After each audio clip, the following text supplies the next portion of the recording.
Hello everyone, today in this video I am going to discuss a common question that many of our users have come up with, and they ask us that whether in-themes WordPress themes are compatible with WooCommerce or not. So what I need to say here is that we do have an e-commerce WordPress theme, Sale Junction, which is perfectly compatible with WooCommerce.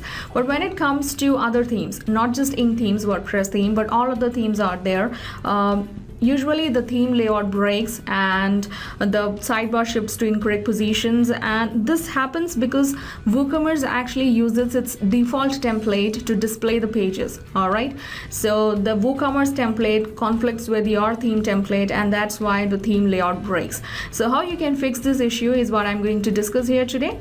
So let's get started. Over here I am on my WordPress dashboard. Alright, and what I'm going to do next is I'm going to activate the WooCommerce plugin. I have already got it installed, so I'll click here on activate.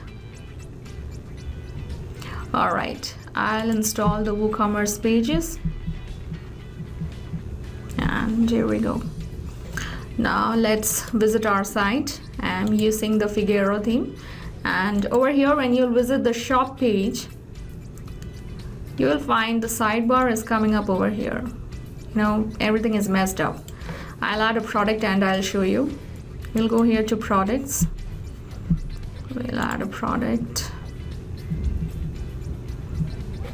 Let it be like loafers.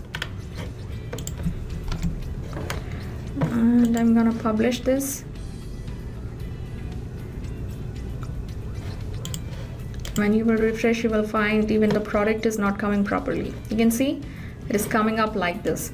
So how you can fix this issue? For that, we'll come to our themes. Okay, here is the Figaro theme, and over here I'm going to copy this page.php file. All right, so I'm just gonna copy this and paste it here, and I'm gonna rename it as WooCommerce. All right, I'll show you. Here it is. Now I'm gonna edit this with Notepad++. All right, now over here you will find a code. Here it is. Okay, this one. So what you need to do, you need to remove this code from here. So I'm just gonna press delete, and I'm going to replace that with a new code. All right, I'm done. I'm just gonna save this, and now let's visit our site. Great, can you find the difference? Yes, now the shop page is actually coming properly. The issues are fixed. The sidebar has shifted to its correct position, and the product is even displaying properly now. So what you need to do is you just need to copy the page.php file. You need to rename it as WooCommerce. You need to remove that particular code which I pointed out, and you need to replace that code with the WooCommerce code. All right, and your issue is solved. So actually this is how you can fix your issues with WooCommerce plugin. So do try this if you are running into this problem, and thanks so much for watching.